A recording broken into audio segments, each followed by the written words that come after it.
Hello friends, welcome back to my channel easy way of learning by Deepti Sharma. So मेरा आज का topic है Diwali. First of all happy Diwali to all of you. चलिए start करते हैं दिवाली के साथ कुछ बहुत ही इम्पोर्टेंट बातें। सबसे पहले हमारे पास है, जब मर्यादा पुरुषोत्तम भगवान श्री राम लंका के असुर राजा रावण को मारकर देवी सीता को 14 साल के वनवास के बाद अयोध्या वापस लेकर आए थे, इस दिन की खुशी में हम दिवाली को सेलिब्रेट करते हैं। तो यहाँ पे एक छोटे से सेंटेंस में हमारे पास बहुत सारी वोकैबुलरी है। सबसे पहले वर्ड आता है भगवान। तो भगवान के दो अर्थ होते हैं। इंग्लिश में हम लोग दो तरह से लिखते हैं, गॉड या लॉर्ड। जो लॉर्ड होता है, लॉर्ड का मतलब मालिक होता है, जिसको हम लोग जो है लैंडलॉर्ड मतलब मकान मालिक, या फिर माय लॉर्ड जैसे मैजिस्ट्रेट को भी लॉर्ड कहते हैं। तो इसका मतलब है कि हम बहुत सारी पर्सनैलिटीज़ को लॉर्ड बोल सकते हैं। उसके बाद हमारे पास आता है गॉड, GOD, गॉड। गॉड का मतलब होता है G stands for generator, O for operator and D for destroyer. Means Brahma ji, Vishnu ji and Mahesh ji.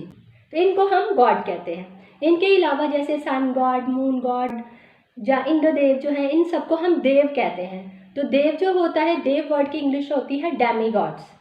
तो डेमी गॉड जो अगर उसको फीमेल पॉइंट से देखा जाए तो उनको गॉडेस कहते हैं, जैसे goddess Lakshmi, goddess Saraswati, goddess Durga, like that. असुर हमने बोला, असुर रावण।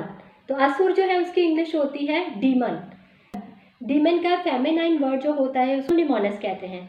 फिर हमने एक वर्ड बोला है देवी सीता। तो देवी सीता मीन्स गॉडेस जो है, यहाँ पे भी हम लोग सीता देवी को भी गॉडेस वर्ड जो है यूज़ करेंगे। हमने बोला 14 साल के वनवास। तो वनवास की इंग्लिश होती है exile.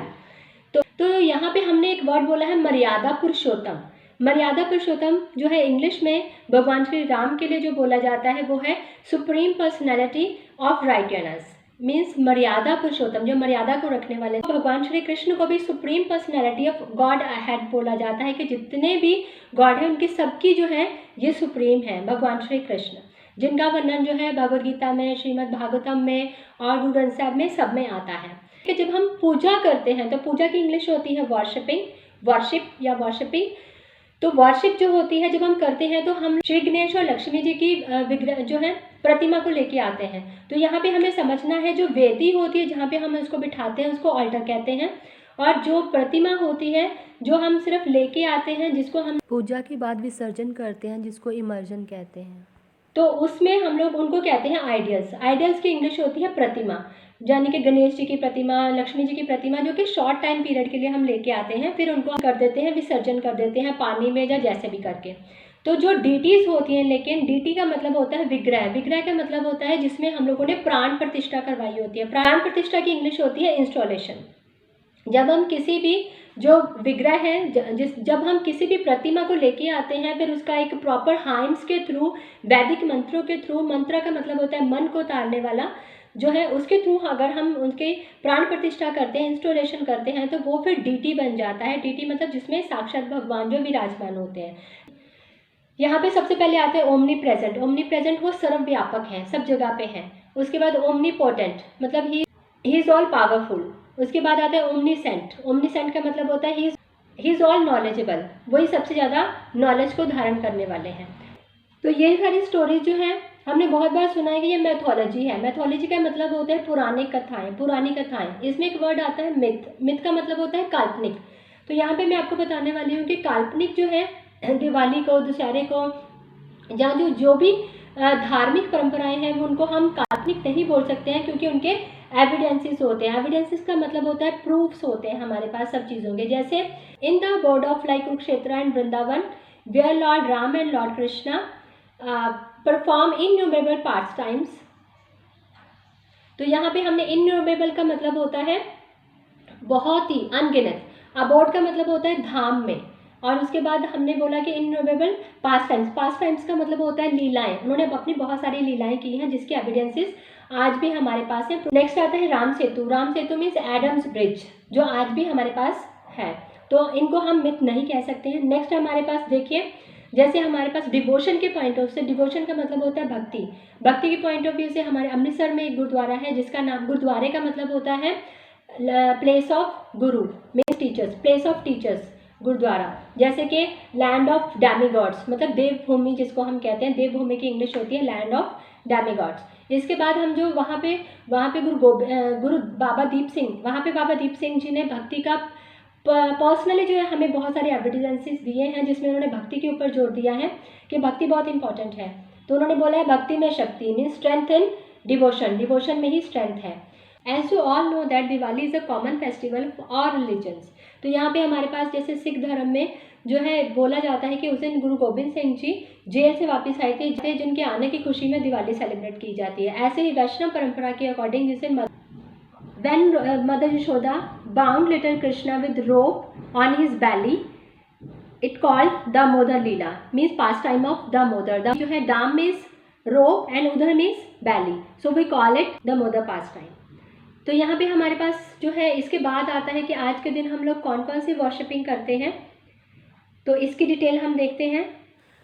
Almost we have done all the words, but still some words are there. You please take screenshot and revise all the words as well. Gurbani में एक वर्स है, मूल में लीती कपड़ धोए, दे साबन लइए ओ तोए, भरे ए मत पापा के संग ए तोपे नावे के रंग। मीन्स जो है अगर हमारे जो कपड़े हैं अगर गंदे हैं तो उनको हम लोग जो है साबुन से धो सकते हैं, लेकिन हमारा जो अगर मन गंदा है तो उससे हम कैसे धोएंगे। तो यहाँ पे जो मन की सफाई है, चेतो दर्पण मार्जनम शास्त्रों, पूरे शास्त्रों का वर्णन है। तो शास्त्र होते हैं स्क्रिप्चर्स, तो उनका वर्णन है चैंटिंग, मतलब जप। जप का विधान सब धर्मों में बताया गया, तो हमें मैक्सिमम जो है जप करना चाहिए हर दिन, हर इंपॉर्टेंट फेस्टिवल के ऊपर। भारत भूमि में और जितने भी वैष्णव जो हैं वो कार्तिक के महीने को बहुत ज़्यादा इंपॉर्टेंट मानते हैं। जो कार्तिक का मंथ है इसको हम लोग जो है पंजाबी में कत्तक का महीना भी कहते हैं, और इंग्लिश में एक्चुअली ये नवंबर और दिसंबर में आता है। इस वाले महीने में बहुत सारे पास टाइम्स आते हैं, जैसे Shri Krishna left Govardhan Hill on his little finger. On appearance day of Guru Granth Sahib ji, to name a few. Lamp offering करते हैं, मतलब भगवान को दिया दिखाते हैं। और तुलसी मीन्स बेसिल, जो प्लांट होता है उसकी इंग्लिश बेसिल होती है तुलसी की, उसकी जब हम परिक्रमा करते हैं तो परिक्रमा जो इंग्लिश है, परिक्रमा की इंग्लिश होती है सिरकम एम्बुलेट। तो तुलसी परिक्रमा जब हम करते हैं उसको सिरकम एम्बुलेट कहते हैं। इसको हम लोग किसी भी गुरुद्वारे की परिक्रमा, किसी निशान साहब की परिक्रमा जो हम करते हैं, ये वर्ड हम सिरकम एम्बुलेट वर्ड यूज़ करते हैं। आइए देखते हैं कुछ और वर्ड मेरी ऑडियो के साथ। ये दिवाली का ऐसे है जिसमें फेस्टिवल ऑफ लाइट्स मीन्स रोशनी का त्यौहार, सुप्रीम पर्सनालिटी ऑफ राइटरनेस मीन्स मर्यादा पुरुषोत्तम भगवान श्री राम, एग्जाइल मीन्स वनवास, गेस्टो मीन्स बहुत ही उत्साह से, बर्स्टिंग मीन्स फोड़ना, क्रैकर्स मीन्स आतिशबाजी। इसमें क्रैकर्स के नाम है चेन ऑफ क्रैकर्स मीन्स लड़ी बम जिसको कहते हैं, स्पार्कल्स मीन्स जो फुलझड़ी होती है, फाउंटेन मीन्स फुवारे वाला जिसको अनार कहते हैं, ग्राउंड मीन्स स्पिनर मीन्स जो नीचे चलने वाली चरखड़ी होती है, रॉकेट मीन्स रॉकेट को रॉकेट ही कहते हैं, बॉम्ब जो होते हैं बाकी सारे उनको बॉम्ब कहा जाता है। रिचुअल्स का मतलब होता है रीति रिवाज, clean up our home well means घर की सफाई करना, एंसेस्टर्स मीन्स होता है हमारे पूर्वज जो होते थे, प्लेजेंट मीन्स बहुत ही खुशी से उन्होंने उनका स्वागत किया था, वी मीन्स पहनना, स्वीट मीन्स मिठाई, किथन कीन्स मीन्स हमारे रिश्तेदार, रंगोली मीन्स रंगोली होता है, एंड रेलिंग मीन्स बनेरे होता है, और पॉम्प एंड शो का मतलब होता है बहुत ही धूमधाम से। ये कुछ सेंटेंसेस हैं जो हम दिवाली के टाइम पे बोलते हैं, तो प्लीज़ इनका स्क्रीनशॉट ले लीजिएगा और याद कर लीजिएगा इनको। ये हमारा बहुत ही इम्पॉर्टेंट पार्ट है जो कि विशेस हैं, प्लीज़ ये विशेस नोट कर लीजिए। You can give wishes to your friends as well, and these all wishes are from my side to you. Wish you a very happy Diwali from my side to all of you. Stay safe and be happy.